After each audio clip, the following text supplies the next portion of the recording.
What's today's date? Who cares? We had the Austin 316 promo, the Rocks Classic promos, the Steiner Math promo, but tonight, Tony D'Angelo cut a promo that will go down in infamy as one of the greatest of all time. Yep. This is the Wrestling Inc. podcast. We're talking about NXT 2.0. I'm Glenn Rubenstein, joined by Alfred Konuwa and Issa NYC Demon Diva. And here I am tonight inside Alfred.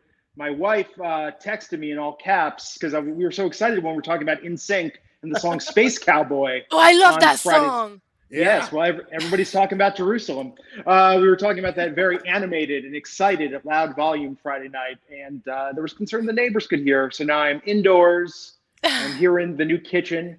And, so I have my studio set up. But we're talking about NXT 2.0. It's going to be a good time. Yeah, we don't want the neighbors to get spooked by all that dangerous NSYNC talk. So glad that we have indoor conversation about NSYNC. We can we'll keep it indoors. We'll keep it indoors. Yeah, absolutely. But before we dive into the show, Alfred, what's up in the news? Well, Raw ratings, which are actually down, Glenn. So you should be asking what's down because it is the Raw ratings, one of the worst ratings in the history of this show. It's actually the sixth lowest viewership in show history, 1.582 million. Raw started with 1.588 million and then went up a little bit in the second hour to 1.6 and then down again to 1.516. In the 18 to 49, it was down 19%. Of course, Raw had the tag team match with women, of course, Bianca Belair and Sasha Banks versus Charlotte and Becky, and then the main event of Big E and Drew McIntyre taking on, who did they take on? I don't even remember. The Usos. The Usos, that's right. The Usos were big hometown favorites in San Francisco over there, yes. But very low attended match or show and not very good in the ratings for the 1.582. And it looks like, this competition from baseball playoffs, which NXT is going to face again tonight as the Dodgers and Giants went head-to-head and are going head-to-head as we speak. What do you guys think about the ratings? And how do you think WWE is going to respond, Issa? I'm not surprised. You have Monday Night Football going into this game. You're already competing with Monday Night Football, and now you're competing against the MLB playoffs. And I have to say it, there has been some good baseball being played these playoffs. Even my Yankees got eliminated, and I'm still watching. There have been some really interesting games. In addition to that, as you guys know, I do a preview of the shows on my own channel. Okay. And I was going over the Monday Night Raw preview, and WWE had nothing advertised for this show outside of, there was no matches outside of the women's match. You didn't know the Usos were going to be there, especially being hometown or whatever. They didn't have anything. There was only two things that they had up on their website. I had to go through their social media. There was nothing. So if I'm a casual viewer and I don't even know what I'm tuning in for, I'm going to tune into something else, unfortunately. And I think they dropped the ball by not advertising a couple of good matches. But then again, they didn't put on any good matches outside of that main event. Maybe if you have been advertised ahead of time, it might have done better. I doubt it. Kind of crazy. I think this Friday is going to be very interesting. Oh God. Yep. Yeah. And will Tony Khan stop if they win this week? If they beat WWE going on FS1 with their supersized show? I don't know. I mean, Raw seeming pretty like you could really compete with it on Monday night. You could almost do something strategically, not even to win, but just to hurt WWE more. I don't think I think Tony Khan's in it to win, not to drive WWE out of business. But man, you put some more hot wrestling program on Monday night, Raw could get to its lowest level, and that's not good for the company. I don't think there's a chance of that happening because they have Dark Elevation on Monday night, and the wrestling market just does not support that much wrestling. We're seeing that with Rampage, which is doing some of the lowest numbers. I mean, it's doing record low numbers every single week. It's down to 500,000 with Rampage on Friday nights. And I just think WWE, in the case of Raw, is a case of the chickens coming home to roost. And to Issa's point, they're not really advertising or taking their time to tell any stories. Whenever they want their number to go up, they just hot shot. And now that they can't really do it, they're running out of bullets. They have to kind of go head-to-head with all this big competition, not only from the baseball playoffs, but also Monday Night Football, which was another good game that went into overtime. And they're really getting hurt by mainstream sports competition because October is the hottest month for sports. So now you're starting to see all these sports coming back with fans in the stand. And not only WWE, pro wrestling does not stand a chance because that is cap for there's a belief that wrestling business is hot, and because it seems like it's the Monday Night Wars, we're thinking of the time when it was hot. It's not. This is a war for the hardcore audience, and they're pivoting back and forth to AEW and WWE. Wrestling's not hot, and it's getting its ass kicked by the sports that are, because if it wasn't, WWE, AEW, I lived through the Monday Night Wars. When Monday Night Football was on, the ratings really didn't go that far down, and sometimes they would even beat Monday Night Football. So it's just a product in general isn't hot. WWE, yes, did not do a good job advertising some of these big appearances that they had, and if you don't know what's on the show, it's even more reason for you to watch something else. So it just kind of seems ice cold all around, especially on Monday nights. I love that you just said that, Alfred. I'm over here doing the whole preach thing because I gotta tell you something. I didn't watch wrestling on Friday. You guys know I was out. I wasn't feeling well. So I didn't realize that SmackDown was going to be on FS1, right? So I wake up and start scrolling through social media and see the comments from Tony Khan in regards to going face-to-face with SmackDown. And I'm like, okay, that's a little ambitious. And then I realize it's because it's gonna be on FS1. And I'm like, that's the equivalent of me telling someone, I'm gonna kick your ass, but I'm being held back. You know what I mean? Like, that's not how it works, buddy. If you're gonna go against something, it shouldn't be SmackDown. Coming to see that it's on FS1, I mean, this is for a hardcore audience, like you said, and I'm super excited for some of the matches that they are announcing. AEW for Rampage and this buying show that they're doing, and SmackDown is doing this whole Brock Lesnar thing, but it's just like I don't see it bringing anybody new. Like, I'm not gonna show this card to somebody that never watches wrestling and they're gonna be like, I'm gonna stop my Friday night plans to sit down and watch this YouTube show. You know what I mean?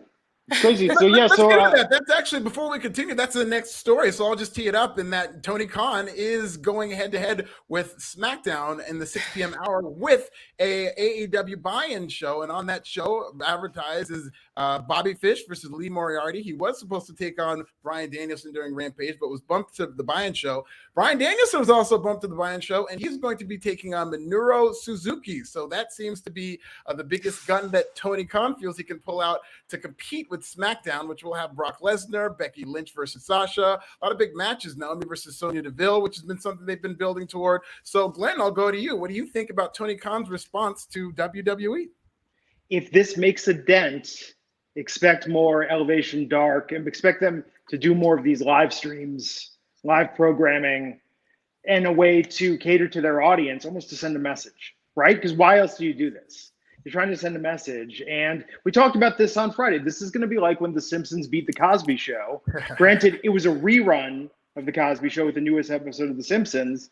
But I'm telling you, for Fox, that was a legitimizing moment when they beat the competition on a Thursday night. You know, so I think it's very important for Tony Khan to just take his shot. And he can't afford to miss. Well, if he misses, well, what are we going to say? Like, oh, well, you know, you tried. But then on FS1, I mean, more people watch this podcast than watch FS1. Like, FS1, like Impact does a better rating than FS1. I don't even know what channel Impact's on, but more people watch Yeah, but I still think that just feels like I don't know, it feels like a troll job. Like, oh, you're on FS1, watch me, I'm gonna be the big guy now and I'm gonna do all of this. Like, it doesn't feel like legitimate. I like AEW a lot. You guys know I enjoyed the product. I've been really into it. But I gotta tell you, I think that you really need to focus on those numbers that Rampage is doing, because you're not cutting Rampage when it comes to talent. You're putting good matches, you're putting some of your biggest names on Rampage, and your numbers are still 500,000. They never should have gone to pre-tape. They never should have done pre-tape. Agree, but the problem is, look at have you seen the ticket sales for Friday? And Friday is going to be live. They sold 1,700 tickets total. Same with WWE. I'm not here to pick on one or the other. WWE had horrible attendance in San Francisco, but it's just like, I mean, I'm pretty sure at this point, this Rampage is going to cost more production-wise to run live than what they're going to make in revenue from the audience. Yeah, that's a good point. And also, in terms of Rampage going to, go head-to-head with the WWE, I think this is a panic move in terms of what Tony Khan is doing, in that you don't usually see AEW respond to WWE with counter-programming. The line that they always say that seems to be something that they believe, that they're just worried about themselves. But now that this show is dying and WWE's announced a supersized SmackDown with Brock Lesnar and all these big names, I think this is part of a way for Tony Khan to kind of gain momentum. And FS1, is not that big of a network, but SmackDown on FS1 does around 800,000 people. And I expect it to do maybe, 820, maybe the high 700s. And I just don't see AEW making up that much ground from 500,000 to getting near to 800,000 and beating SmackDown. SmackDown has to be considered the favorite to win this. It's just a matter of how much are they going to win this, and whether or not WWE is going to make maybe a habit of doing this quarterly, doing this every month, doing this as much as they can to try to run AEW Rampage out of business in terms of being a show every single week.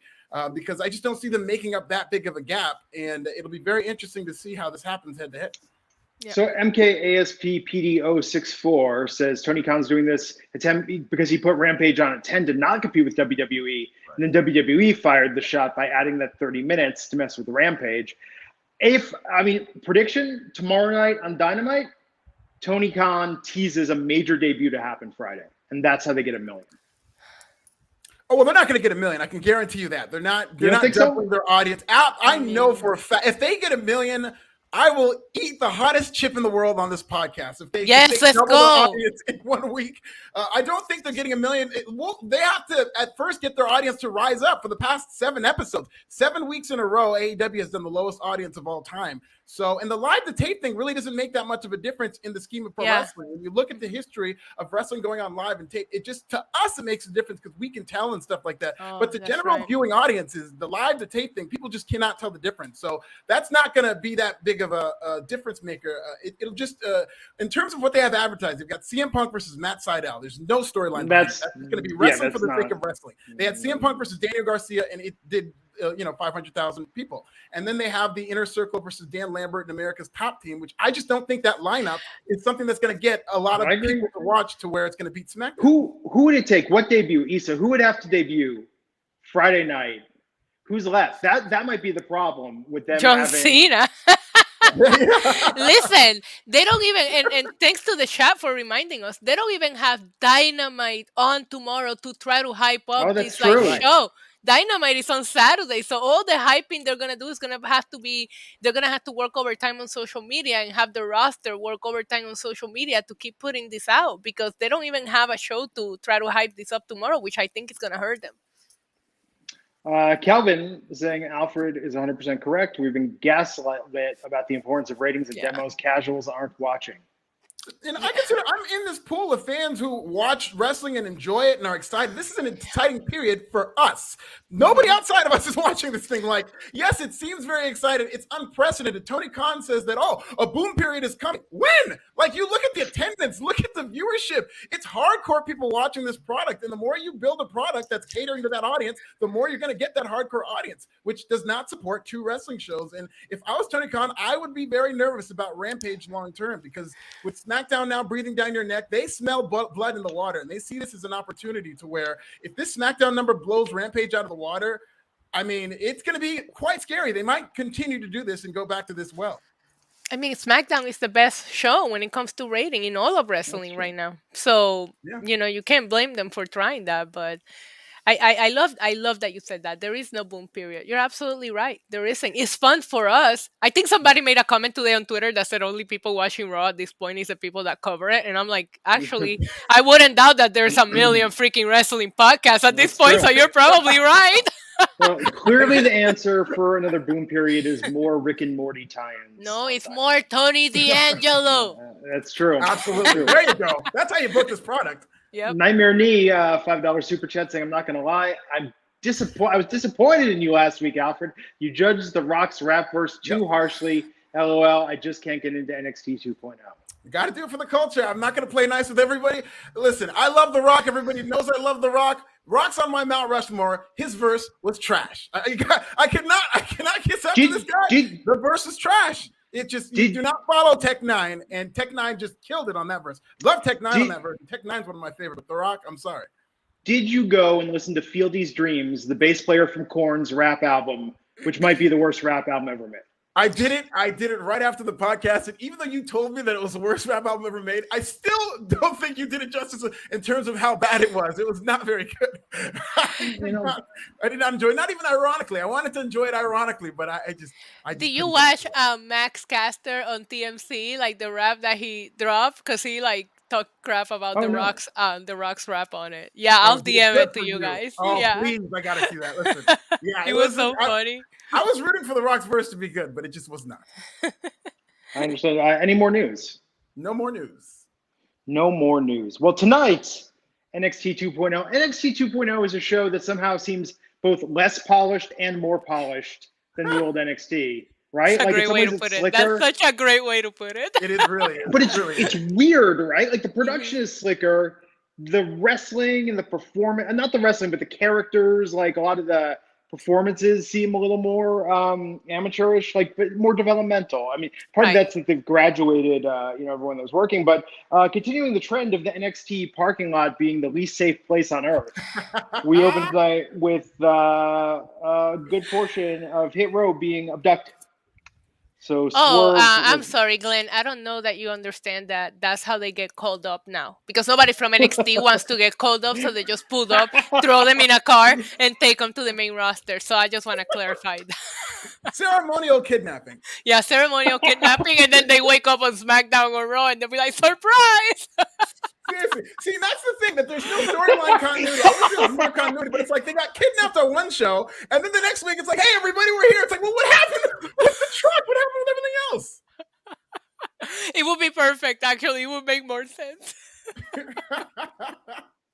Well, we opened after that with the first match being NXT champion Tommaso Ciampa versus Joe Gacy. Joe Gacy, if he wins, gets added to the championship match at Halloween Havoc. Ciampa won this match, but Issa, what did you think of the match?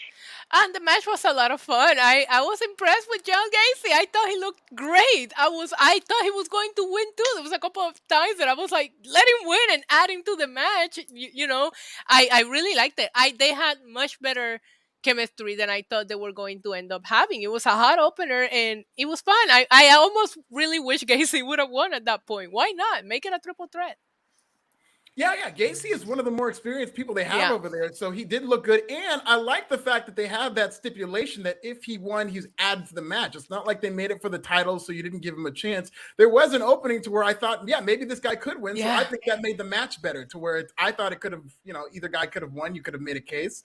And I thought that he looked very good in there with Tommaso Ciampa. I know people have the reservations with the character, but he's a pretty good worker in terms of where he's at compared to everybody else. And this was a good match. I just think this character has a very short shelf life. Yeah, probably. I really don't. I think because it's such of this time, I think there's people are getting canceled every single week. He could have, if they really wanted the smoke, they could have made a John Gruden reference this week. I mean, this character is something that could be timely and topical every single week. Dave Chappelle got quote unquote canceled last week. He could have said something about that. There are people every day in this society getting quote unquote canceled that he can riff on. So you just kind of follow the cues of modern day society. And if you're going to do a character like that, I think they should really go all the way. That should be his version of Jericho's list. He should come out and cancel people. That would be amazing, actually. That's how you make this funny, is that he cancels people. He declares people canceled. And gives you a reason why they're canceled. Yes. Start like canceling wrestlers. Like that would be epic. Exactly. I would actually pop for that. That's how you save this gimmick. The problem with this is, I think that's what I was thinking about this. It's like, oh, you're offended. I'm not offended. I just don't think, in some ways, they're not going far enough. Like, this is... Right. This is almost someone, like, whoever's writing this is making fun of this culture without even really understanding it. And I think that, I don't know, it seems very pedestrian. It seems very two-dimensional. I agree with you that they're not going far enough with it. I feel like the ingredients are there, and it's just encouraging to me that there's a character that's this current with WWE, because so many of their characters are just either outdated or just you don't know anybody like that, but they have the ingredients for somebody to be relevant. But I agree, they're really kind of mamby-pambying around what this character is, and it's either confusing people or they're kind of being rubbed the wrong way by it. But I do think it's interesting. I was going to say that, Alfred. I was going to say it feels like they're testing the waters, and I think a lot of it had to do with the attention that the character got, which we gave them props on sticking with it, regardless. But it's almost like, okay, we're gonna keep it going, but how far can we go before it starts making headlines and news and all that? So I feel like they're just trying to see how far they can actually go with it, testing it out. Yeah. Well, it's similar even the Daniel Bryan thing, the environmental champion thing, like. They had him say it, but they didn't go far. He should have been like busting people for like throwing away cans and not recycling, doing segments on how to compost. Like, the- I think. The Street Profits will fear him with all those freaking cups they waste every week. Oh my God! Oh my God! That was, I mean, yeah. Just talk about missed opportunities. So Harland, who was Harland that attacked after this match and attacked Ciampa? People chanting, "Who are you?" We all know who he is. The problem is that they cut the poor boy's hair, and he just, oh man, why did they do that? I can't. I don't know. I didn't realize. Wait, yeah, it's Parker. He's Parker Bordeaux. Now, yeah. Who everyone still calls Parker Bordeaux. That's why I'm like, who's Harland? I understand it now. It all makes sense. See, that's concerning though. Like we watch this as close as we cover it. It's hard for. And when I first saw him, I did this last week on the podcast, Glenn, where I didn't recognize him in terms of being Parker Bordeaux because somebody made some joke about him being Pinhead or Pinwheel or whatnot on the chat, and I had to Google it. Remember, I was like, he's unrecognizable. How do you like change that much? I mean, I guess you did it with Otis too, so I guess somebody can't change that much with a haircut, but. The guy looked like a badass. At the same time, the Brock Lesnar comparisons is a lot to live up to. So if you can't live up to that, I will probably change his look again and get people away from calling him the next Brock Lesnar because you're setting him up, no offense, but almost for failure. I don't know that we're ever going to get another Brock Lesnar. So it's like, let's bring him on his own and let him do his own thing. That is a great point. Brock is one of one, and even with the shaved head, he does look like Brock Lesnar, but he was a dead ringer for Brock Lesnar with the hair, and Paul Heyman took a picture with him, so they really did lean into it, and it is good from that standpoint to see that they're not going to just try to create another Brock Lesnar, because that's what he would be shoehorned into being if he was to keep that look. He should be Brock's illegitimate son. I think that's a main roster storyline. No, they're gonna make Gable Stevenson Brock's legitimate son. But the name Gunner, like, is it really Gunner Harland? I think that's his new name. I thought it was just Harlan. I thought it was just one. I thought it was just Harlan. He hasn't even changed his Twitter actual name. He still has Parker. He just changed his actual handle. Poor guy. Gunner Harland. Let's Google this. Kevin Durant seems to like him a lot, though. That's good. Yeah. It's just. I don't know. Is that his name? Who knows? Anyhow, doesn't matter. So he attacked after. That's his debut. It's just Harland. There we go. So Toxic Attraction came out. I noticed tonight the beginning of their song sounds like Warrant's Cherry Pie, and that makes me very happy. Just listen to those opening notes. It does. You're right about that. It actually does. Had to have been intentional. Yeah, I think it is because their entrance even is kind of like the video where they're just doing all these poses and they're just doing all these camera shots of them and you know. Cherry Pie, very of its time, kind of slaps. Kind of a pretty awesome song on many levels. One of those recognizable songs that I think very few people aren't going to know, haven't heard it before, So Warrant has better songs. Let me just put that out there. Yeah. Down Boys being perhaps the best, but still, don't get me started on Warrant. We'll be here all day. But Toxic, I mean, they're going to win the NXT tag titles. Mandy's going to win the NXT women's title. This seems inevitable. It does. Especially because it looks like they're adding a stipulation to that match with Raquel Gonzalez, which is, I think, how they're going to get out of beating her. Yeah, so Halloween Havoc, the spin the wheel thing. Did they rig this? Is this legit? Yeah. No, they rig it. It's not going to be they're going to probably have a match in mind of what they're going to do, and then it'll land on that, and I'm sure they have a finish planned in terms of protecting Raquel Gonzalez. Nothing is real. Taboo Tuesday was real, though. That was a shoot. When they did the Taboo Tuesday, when people would vote on matches, that was real. Okay. Yeah, but the options were okay. But it was like so obvious that you weren't really picking anything. Yes. So Zion Quinn versus Malik Blade. Has Zion wrestled before this tonight?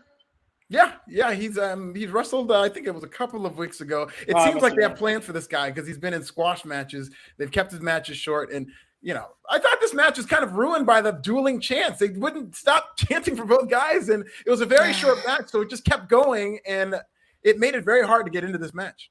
I agree. I was having an issue with that. I was like, I feel like I cannot concentrate here. And you're absolutely right. It was the chance, but it feels good to hear the crowd like being alive. But I was just like, what is happening? Why can I not get into this match?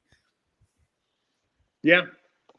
And there was a teaser, a vignette for a new dark character to debut at Halloween Havoc. I mean, if Halloween Havoc, you have to have one. This is the one with the shovel that we're talking about, right? That we saw. I gotta bury my past. Is that it? Oh, so it's probably Triple H coming back to produce the show. I can just see Vince saying, we had the Undertaker. What about the Gravedigger? I'm just putting it out there, Well, it's obviously Elias because he's been having a shovel and burying his old character. I think that's a good point. I didn't think about that. That's a good point. The last time we saw him, he said Elias is dead and he was digging something. So, yeah, he's done. Why would Elias be the person you send back to NXT though? Yeah, Elias. I feel like there's so many more people in the main roster that you could send to NXT and do like really good things with them. Like, I don't know. I feel like maybe it's because of Rick Booth, actually. And I know we're not here to talk about the main roster, but it's just like you don't want to have two rocker guys, right? So maybe that's why. But at the same time, I just feel like Elias is such a crowd style, like gimmick and character that it's like, why would you take that away now that we finally got the crowds back? Yeah. And it doesn't have to just be Elias. They really should start making a habit. And I think they're realizing that, man, if these ratings keep going down like this, we need to start getting some familiar faces on NXT. Yeah, that's a good point. I mean, people are saying it's a woman that they were teasing. So who knows? Maybe a reinvention of an existing performer. Maybe someone moving back. But Ivy Nile tonight. Oh, I love her. Yeah. She looks so good. This Diamond Mine promo was fantastic after. This was great. Ivy, I'm curious. I don't want to predict anymore. After what happened with Frankie Monet, I don't want to predict where the NXT business is going. But maybe, if I'm going to call shot, I could see, I don't know when, but I could see her being the one to take the title off Mandy Rose. Yes. Her finisher, if she can lift every woman the way that she did that finisher, she's going to be one of the coolest, acts to see. That being said, I do agree with you. I think let her get a couple of squash matches because she's very similar about the dominance and being so strong to Raquel. So I would like to wash off Raquel for a little bit before we get her as champion because it will feel like back to back the same style character as champion. But I loved her. I thought she was great. I love the fact that she looked the part and she came out today and performed the way she looked the times that we have seen her with Diamond Mine. That was awesome. Yeah, lots of potential. And that was the money there, is that she did look the part. She had all the presence in the world. And I thought it was just so impressive that a woman that size was that strong and really showcased as being that strong. Because I think it is a sight to behold to see her hold those suplexes. And she was able to kind of deadlift this woman, Valentina Feroz, in the air. It was very strong and impressive. And I think the more they do that kind of stuff with her, she's already really impressive to look at. So the more ring time she gets and just has these squash matches that make her look like a monster, I think they've got something with this woman in Ivy Nile. And Diamond Mine in general. I remember where they were when they first debuted, and now I'm like, I kind of like this group. Segments. Yes, it was very, very good. But I just absolutely loved her tonight, and she moves to the top of my favorite people to watch on NXT right now. I cannot wait to see what she does next. But she was so impressive, and she hasn't eaten a carb in how many years? Come on, shredded. God. And Malcolm Bivens, much like how Michael Bivens had the East Coast family with Boys to Men, ABC, BBD. I think Malcolm Bivens with the Diamond Mine really is putting it together.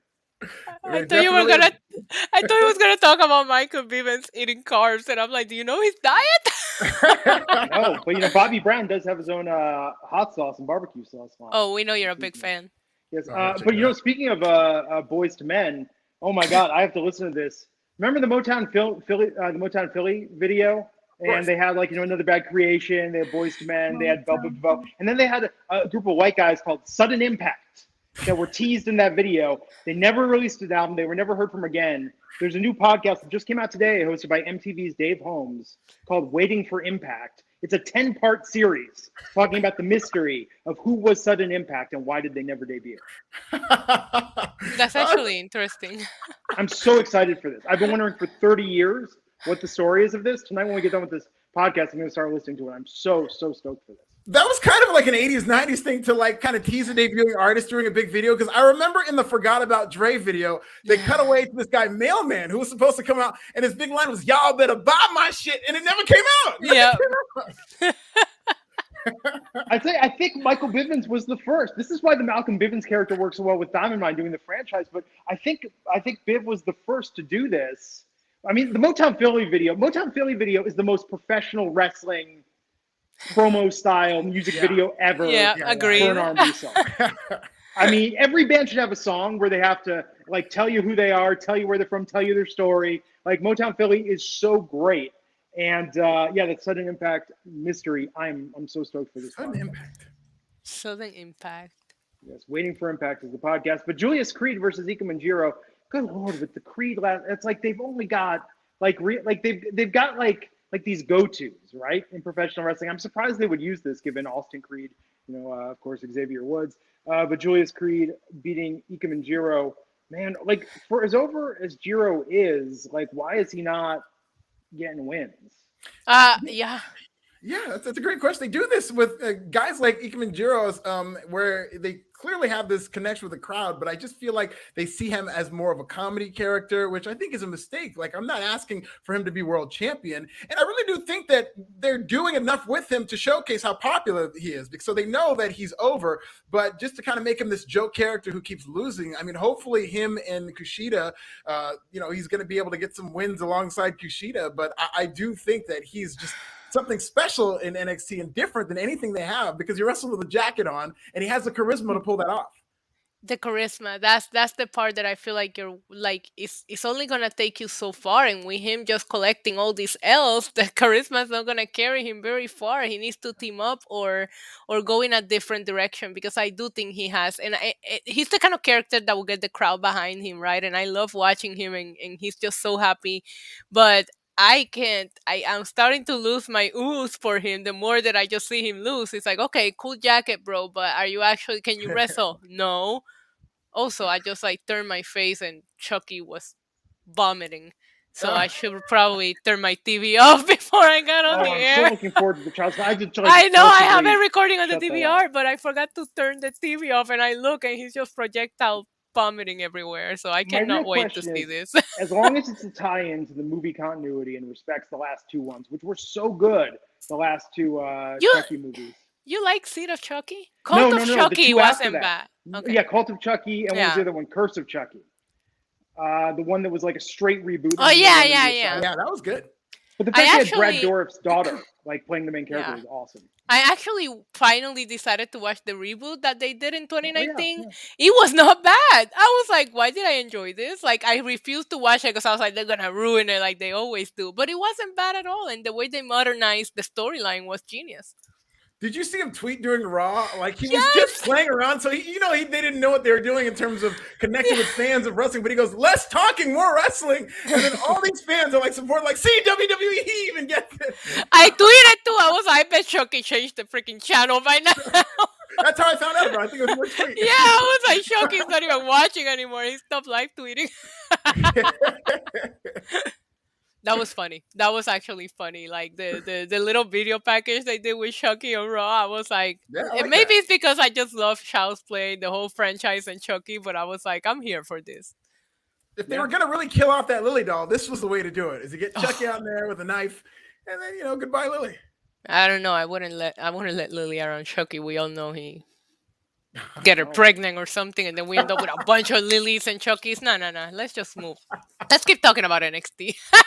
Kyle O'Reilly and Von Wagner versus Pete Dunne and Ridge Holland. Von Wagner is a star. How did you say that with a straight face? I get that they see something in the guy, and I'm sure with a heater, with the right energy around him, this would be great. But this ain't it. Him and Kyle O'Reilly, I couldn't care less. Nothing with Kyle O'Reilly clicks. Come on. It's just a black hole with these guys. Every time I look at him, I think, man, ZZ from Tough Enough finally got in shape. Yeah, he does. He does have that vibe. ZZ was a star, man. They really. I was in the middle of drinking, Glenn. Like a buff version of ZZ minus all the charisma. Oh my god. Yeah, I don't get it, man. I mean, this felt very NXT 1.0 to me. Yeah. Did you see that they advertised Von Wagner teaming with Ciampa next week? Like, what is he? The default player 2 for everybody now? You know what I mean? It's just like, he's the computer. You know when you're playing a 2-player game and you don't have like somebody to team up with you, so you have to pick the computer to play for you? That's Von Wagner, apparently, of tag teaming NXT now. Yeah. Oh, man. Well, they won. But we also saw another episode of Lashing Out with Lash. Yes. I like this. Me too. This snaps and a clap thing is going to get over, but I like that they kept this a little shorter and it was a little tighter, but they're onto something with this. And diss Tony D'Angelo. Yeah, well, we saw later on the night. They better stop playing with Tony. You saw what happened later on the night. Oh, by the way, Issa, do you have a tip for us in terms of a lash tip? I do, of course I do. Today's lash tip is make sure that you brush your lashes every single day, multiple times a day. I brush my lashes more than I brush my actual hair. Wow. Oh, very interesting. That is fascinating. Actually, I love this segment. I really think they're onto something. It's different, it's fresh, it's fun. I don't know. I really am enjoying it. I want to see where it goes. I love the whole idea of just doing a gossip thing. I love how she was talking about the draft, where we watching it, this and that. I really think they could go somewhere, especially they give her more time. Like you said, it felt a little short this week, but it was still fun.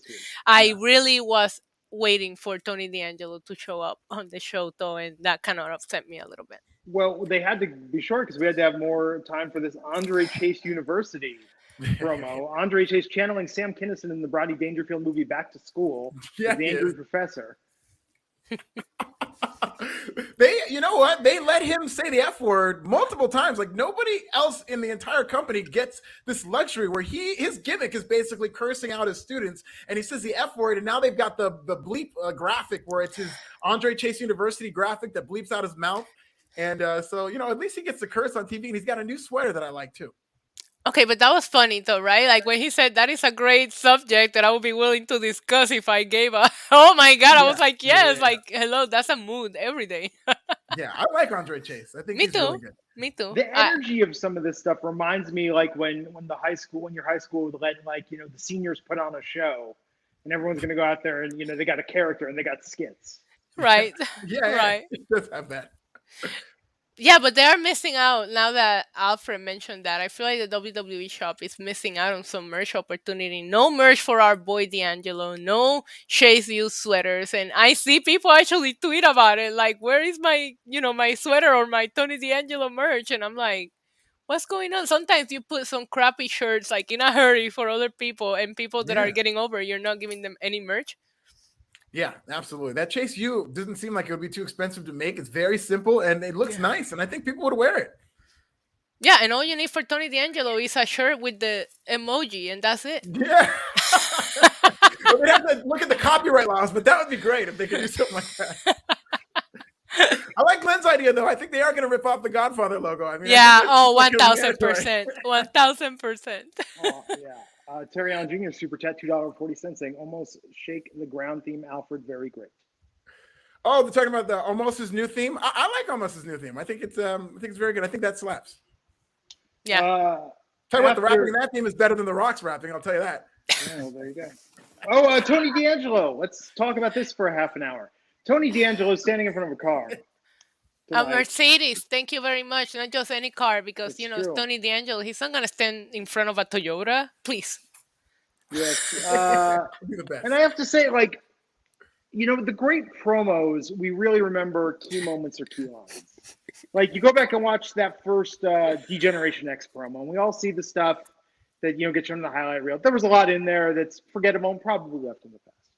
So Tony's talking about his match last week, but then he talks about lashing out, and a producer told him they had a scheduling conflict, couldn't get on. Tony says he set him straight, and then the promo was made when Tony walks away from the car, and we see banging on the trunk and the car going up and down. Yes. And that's the moment when I went from just going like, well, missed opportunity to, oh my God, This is his Austin 316 moment. The Tony D'Angelo trunk promo will go down in history as one of the greatest, if not on NXT, in all of professional wrestling. Maybe that'll be his first shirt. Maybe we'll get just the Mercedes with the trunk closed. No, they should sell little like mannequins of people for you to put in the trunk of your car so you can practice how to be part of the mafia. There was a lot of like throwing people in trunks tonight on NXT. What's up with that? Like, what? Seems very aggressive human trafficking. Like they need to chill with that stuff, you know? What's interesting is that Mercedes was the nicest car they had access to without having to spend money or rent a car. Well, I mean, if you're gonna put a person in it, Glenn, you can't like go and rent a car that everybody's gonna track down. That is true. But breaking kayfabe for a second, who do you think actually owned whose Mercedes was that? Michael P.S. Hayes. Oh.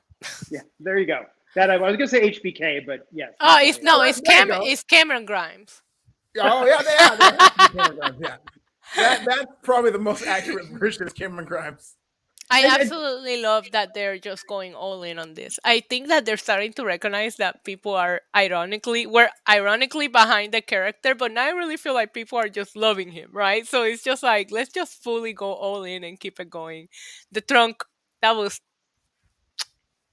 Yeah, I like the threat that he's trying to get on lashing out by, he's now kidnapping people. He's going to do anything to get on this show. So they're creating a thread between this and another segment that they have. And he dropped a Marone tonight. He finally did it. Yeah. But they need to dial this up. There was a Danny DeVito movie from the early 80s called The Ratings Game, one of my favorite films of all time. He's a teamster who figures out he can rig the rating system for TV by sending Nielsen families on a cruise, sending teamsters to break into their houses and watch his terrible TV shows, one of which is Sitting Pretty, where he plays a college student named Chip who rooms with two buxom twins. And then he has like an animated series called The Goombas, like all of this. Like, NXT Creative, please watch this movie. And this is your roadmap for the Tony D'Angelo character. I'm going to have to watch it now. Yeah, one of my favorite films of all time. For a movie. Yeah, Danny DeVito and Rhea Perlman. Yeah, I haven't seen this one yet. So I haven't seen this one. That is a central scene. I'm noticing a theme in that NXT could always go further. I even feel that way about Lash Legend, and as great as she is, and I think that's got a lot of potential. If you're going to do a gossip segment and you're going to try to create a Wendy Williams, I mean, the gossip has got to be spicy. It's got to be messy. Like, you got to be talking about people's wives, and maybe she's got to bring like pictures of the honeymoon, right? Like never before pictures of index honeymoon. Like, she's really got to get dirty with it. I agree. Yeah.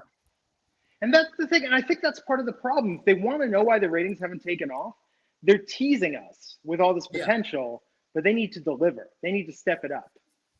No, absolutely.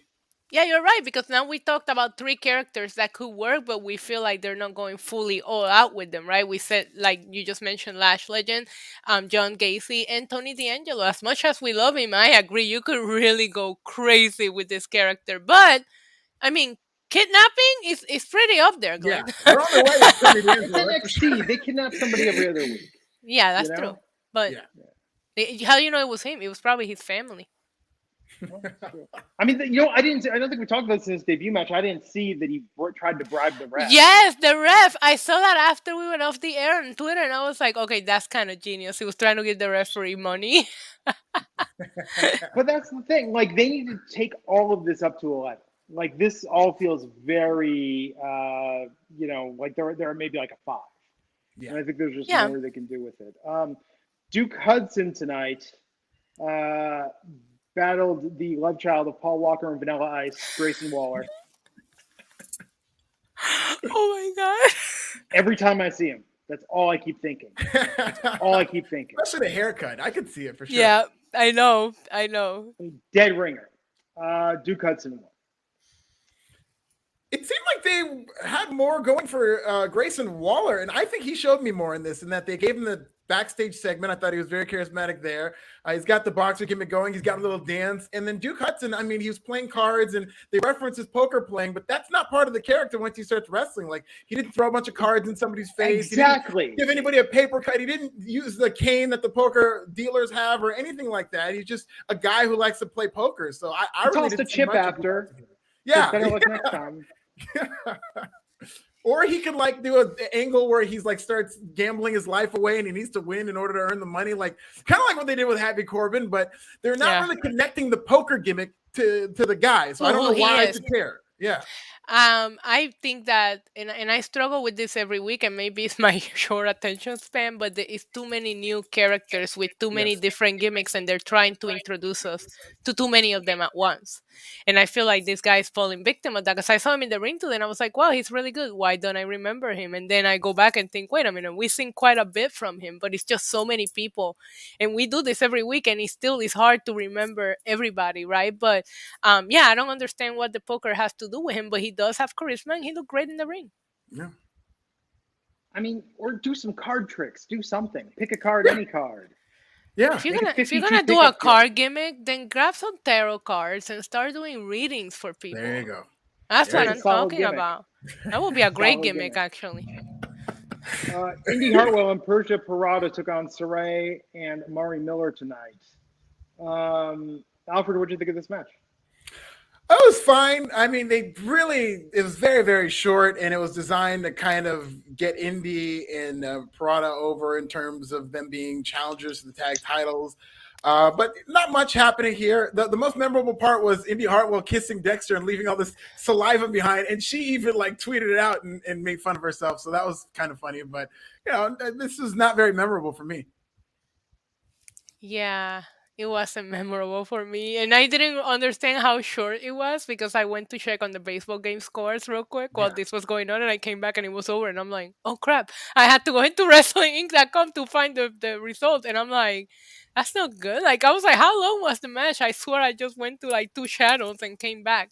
So some of the matches in NXT for the last few weeks have had that issue where they're just giving them like a couple of minutes. Yeah. And listen, I don't want to get into Monday Night Raw or SmackDown, but it seems to be a trend right now with WWE and their women's matches that they cannot last more than 2 minutes. So I'm not surprised that this happened. Mm-hmm. Yeah, Beth Phoenix actually referenced that in that she talked about the Queen's Crown and even said a lot of fans have been a little frustrated that the women aren't getting the ring time they deserve and whatnot. So clearly this is something that has hit WWE's radar, and hopefully moving forward they're going to give them more time. But I think that was the most memorable part of this match, is Beth Phoenix referencing the love that she did that frustrations of people saying that the women aren't getting enough time.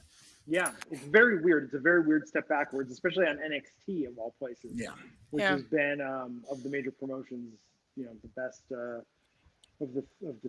No, this women's division all around WWE is just incredible, and the fact that you're just doing them this way, it just feels wrong, But yeah, hopefully, like Alfred said, it's a sign that they're looking at it and it's going to change. We'll see.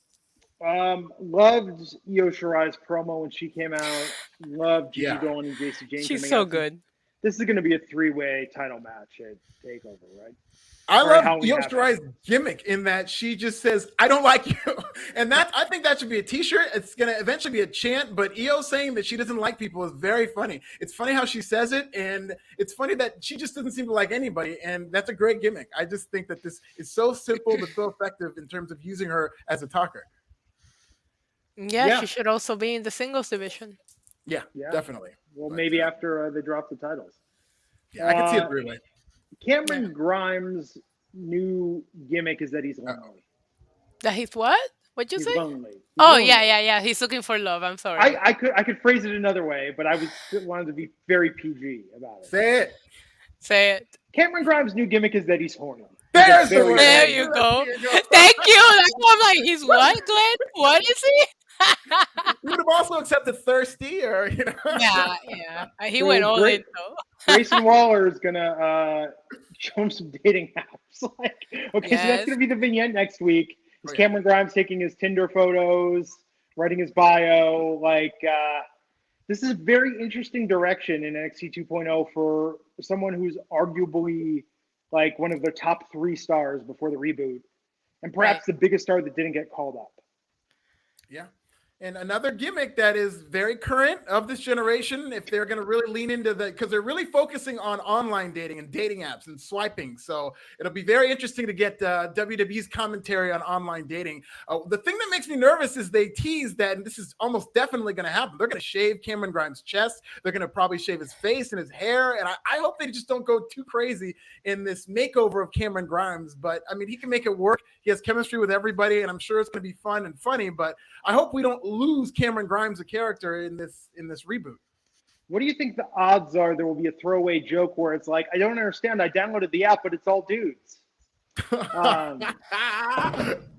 have to be careful with that, but that could be pretty funny as that he shows up. Could be. A little grinder action there. That would be hilarious, actually. Yeah, they can just call the guy that set him up for when he was the butler for LA Knight. Remember, didn't he have him all cleaned up, but they didn't really have to cut his hair or anything?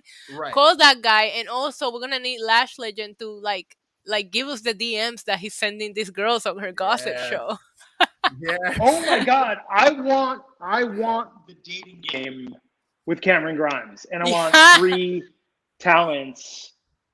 You know, male or female, doesn't matter. I don't want to be heteronormative. Like 3 talents for him to choose from on the dating game. That could be a lot of fun. Did you remember that one time that the serial killer showed up in a dating show? That could be how you start a new gimmick. You can have like a crazy woman show up who's like, you know, that you could debut a character that way. Yeah. That would be a good way to debut a character. Yeah, it would. I do like the dating game idea with Cameron Grimes. That could be really funny. Yeah. We should be running NXT. And the first thing is, it's like, look, nobody's watching the show, so what do you care if you offend people? Like, at least they're talking about it. Like, let's take some risks, people. Yeah, agreed. You know?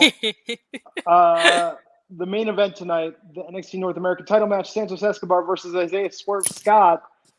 So much to unpack here. Burner of a match, got a good long time. You might think, hey, Swerve went to the main roster, so Escobar's a lock. Oh no, what don't they see in him? Because he lost tonight. And then Carmelo Hayes, who won the breakout tournament, apparently his title shot's like a Money in the Bank cash-in because he cashed it in. He is now Carmelo Hayes, after like a 30-second match, is the new NXT North American champion. Issa, your thoughts about this turn of events and the main event segment tonight? We all got swerved. Swerve got swerved. We all got swerved. Listen, I thought the match was a lot of fun. And I'm a little bit sad that Santos didn't win because this is the best that he looked. He reminded me of that old Santos that we all were like. He was like calling out Karrion Kross. That's how he came off tonight in this match. And obviously it takes 2 to tango. Unfortunately, because he hadn't defended the title since he won it. You forget how good Swerve Scott is in the ring, right? Like I wish he would have been defending the title every week the way he looked tonight in that match.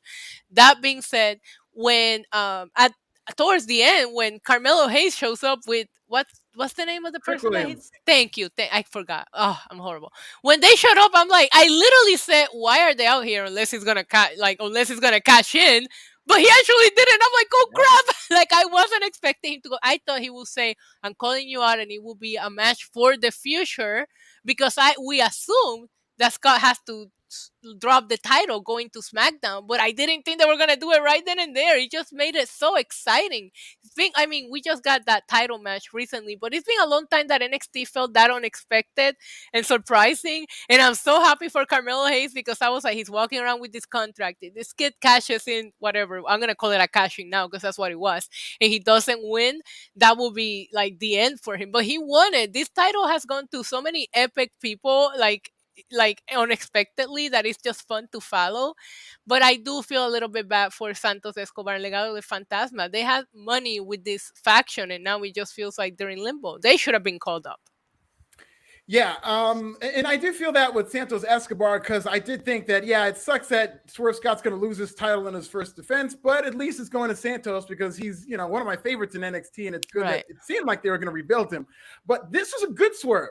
So many times we see WWE when everybody thinks they know what's going to happen, they'll swerve just for the sake of a swerve. But this was continuity, and this was a great job in how they did this. We talked about it at the top of the show. It started with Hit Row getting kidnapped. So now Swerve Scott's out there on his own, so it makes storyline sense that, okay, now 2 people come in there to even the odds. And you're not really thinking about the catching because they don't have the contract. They're helping Swerve Scott. So you're thinking, okay, this is just a way that they're kind of evening the odds. And then when he gets in the ring, you're just like, oh my God, you start to put it together. Yeah. And it does make storyline sense because he won this contract months ago and they've been telling you he's going to cash in one day. So this is all the way continuity. I absolutely loved it. I love that Carmelo Hayes won this. And for all these people who keep telling me, oh, AEW's only been around for 2 years. Give it time for a black star to be developed. 4 months. Carmelo Hayes debuted in June of this year. 4 months. He won a breakout tournament. He got a heater in Trick Williams. He became a character. He won the NXT championships in terms of North American championships. He's one of their top stars right now in 4 effing months. So when you want to do it and the sport is fake and you can manipulate it, that's what they've done with Carmelo Hayes, and I love to see it. Yeah. Now, it's going to be bittersweet when Hit Row breaks up, but maybe when Swerve is solo, we'll get a catchphrase and a T-shirt that says, "You got swerved." We'll definitely get that. And then WWE can bring Swerved back to the network, and all will be right with the universe again. I still want to see Naomi join the Bloodline so that they can feud with Hit Row. I think it would be so good. I just want to see Naomi beat Sonya Deville this Well, Friday. that's gonna happen. I'm I don't very think excited for that the match. Hit Row and the Bloodline feud doesn't need to happen right now. I just think eventually I really would really like to see it. Yeah, I agree. No, this was a good episode of NXT, but I think this is the problem. It's like they've been showing us now for over a month potential. They opened that first episode with the wedding, which was one of the best segments NXT in any version, one of the best segments WWE has ever done. The Garganos written off TV, I'm assuming, because they're expecting. There's some stuff with Johnny's Twitter bio. Who knows if they're staying? With Index, we've gotten a little bit of them. But I feel like, they just keep laying groundwork, but they need to start ramping things up. They need to start really getting the storylines. I think Halloween Havoc is going to be great, but they need to come out of that on fire, or else these ratings are going to just continue to go downward. Right. Yeah, no, that's absolutely right. It helps that they're building toward Halloween Havoc and whatever the ratings do this week, which I think it's going to be another down week for their ratings. But I think Halloween Havoc, they're going to go up and it'll begin to stabilize. But in addition to Halloween Havoc, they're going to need to have some familiar people go down to NXT because it's just going to keep going down if they continue with this formula of people who people don't recognize. Yeah. And I got to think there's a lot of main roster talents that would welcome the change. Well, the thing of it is, it's almost like if you're going to include NXT in the draft, then you should have a representation from NXT also making draft choices and figure out who you want to bring back down. And if you want to take Hit Row and whoever you want to take, then we're going to take this person. Like fully include. They seem to only want to include NXT when it's convenient to the main roster. Yeah. Then let NXT play too. You know what I mean? Let them be part of Survivor Series. Let them be part of the draft. You have to have a handful of people that you go, hey, we don't have anything for them. Take them to NXT and let NXT pick. That would have been super interesting because I agree with you. And I told you this earlier. I'm struggling with so many new characters. And I feel like I will give props to AEW to where they put their homegrown, you don't know who this person is, against somebody that you really know who they are. And it makes you keep your eye on the character you weren't familiar with. NXT could really benefit from a couple of main roster people coming down. Yeah. And the Survivor Series with NXT, I think one of the greatest Survivor Series of all time, certainly the best Survivor Series pay-per-view in the last 10 years, 15 years. I mean, it's been a while. Yeah, the one that included NXT. Yeah, so good. So good. But never forget that the Invasion NXT episode on SmackDown only happened because they were being held hostage in Saudi Arabia and they had to press the panic button and bring NXT into SmackDown. And that's how that whole Survivor Series build-up started. It was an accident. It was a happy accident, quoting Bob Ross here. So there you go, folks. Tonight, Tony D'Angelo continues his trajectory, his ascent to the top of not just NXT, but WWE and professional wrestling in general. My God. He will save professional wrestling, ladies and gentlemen. Just hide your wives. Hide your wives.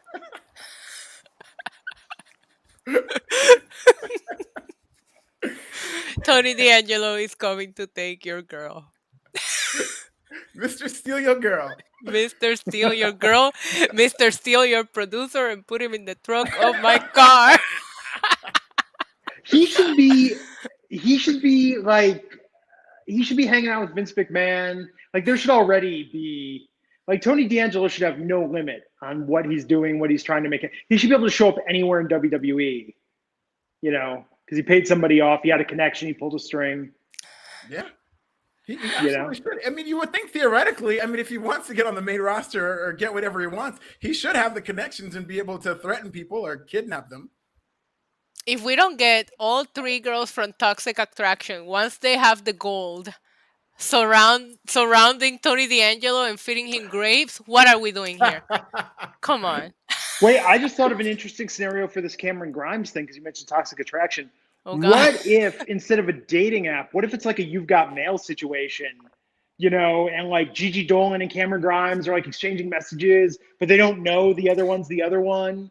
And then like they meet up and they're like, oh my God, it's you. Oh my God, it's you. Like it's a whole thing, you know? I don't it's like even a know. rom-com now. Yeah, absolutely. Right. I don't even know why you said that. And the first thing I thought was like kind of like Ride a Prisoner. Is that what you're talking about? No, you see, Lisa, back in the day, there was something called pen pals and personal ads. You'd go in the newspaper, like a Desperately Seeking Susan situation, you know, or that song, If You Like Pina Coladas, and you would, you know, write a letter to a P.O. box, and then someone would write a letter back to you, and then maybe if you really liked each other, you'd arrange a meeting. And of course, in the 90s, people did this on AOL because you couldn't scan a photo back then. Right. So you meet people online, you talk to them, you wouldn't know what they looked like. You know, you're driving 3 hours to meet somebody, you show up, and you're like, okay, I can work with this, you know, and then meanwhile, they're just trying to hide in a bathroom because you do not look like how you described yourself. I really don't want to get into this. I'm going to just Do you know piña coladas were created in Puerto Rico? I definitely believe that. You know what? That made me think. I think that's where they're going to go with this Cameron Grimes thing. Is he's going to get catfished on one of these dates. Ooh, I like that too. Oh, no. Oh, no. I hope that's how he goes poor. He starts sending the catfish money. Oh, my God. Oh, yes, no, he's going to sugar lose baby. his fortune, and then he's going to start working for Tony D'Angelo. Maybe this is just because we're all so bored with wrestling, but I swear to God, if we were running NXT would be 90% storyline and vignettes. And no in-ring action, yeah. We were just like, save it for TakeOver. Save it for TakeOver. We'll be like, screw 5-star matches, like Big E says, but we'll be like, it's all about the telenovela storylines here. We'd get Emmys. We'd get daytime Emmys for this. Yeah, hell yeah. That's what people tune into. We tune in for stories and characters. Agreed. You know? Okay, everybody. Well, that was NXT. No Dynamite tomorrow night. Oh, no. What are they all going to do? What are we going to do? Oh, my God. But Friday, can you believe this? We're being punished Friday because thus who watch wrestling are being punished. How are we going to do this? Is one of us going to take on watching the YouTube show so that one of us has to be paying attention to I it, know, right? it's back to 2 streams at the same time. Like, Yeah, Everybody gets an hour. Glenn, you do 7 o'clock. I'll do the YouTube Bryan. Issa, you do 8 o'clock, and then we'll go break. I'm just saying, when they're both running simultaneously, like at least one of us should be on this and one of us should be on this and the other should be trying to be at both. That way we can get really different perspectives. Who's Daniel Bryan facing? Who's Daniel Bryan facing Friday? Suzuki, right? Yeah. Yeah, that guy. Bryan Danielson-Minoru Suzuki, yeah. So let me just tell you don't even need to watch the match. Here's his review. Oh my God, what a match. A classic, 5 stars. These two guys, just supremely talented. I thought they were going to kill each other. It was technical. It was brutal. There were so many great spots. It was intense. This had time to breathe because it wasn't on TV. We didn't have to worry about commercials. I swear to God, I'm gonna screen record this, and then I'm gonna screen record him on Friday just to see if he says the exact same thing. Pro wrestling algorithm, yeah. That's all.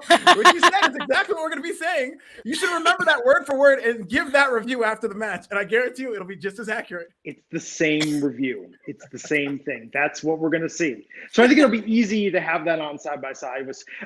Agreed. The crazier parts of this, I don't think the buy-in, I don't think that's going to be necessarily that nuts. They might do something cute at the beginning, but I think once they get into the wrestling, they're going to give that match a hell of a lot of time. The crazier shit is going to see what WWE does when they go on that half-hour overage and seeing how they try and poke the bear, or how they try and poke. They're going to poke AEW. a beast. That's what they're going to poke for that half hour. Yeah. That's when you're And going then to seeing get Brock Lesnar and the Yeah. Becky Lynch match, I think. I mean, if they're smart, they're not going to just throw Brock Lesnar up there just because. That's when I think they're going to send him after AEW. Yeah. And what's AEW going to do in retaliation? Like, that half an hour is going to be the most interesting half an hour in professional wrestling this week. Yeah. In And the don't forget words, Roman, too. Roman in the Reigns. words Yeah. of the great Justin Timberlake, what are you gonna do with all that beast when I leave the cage open?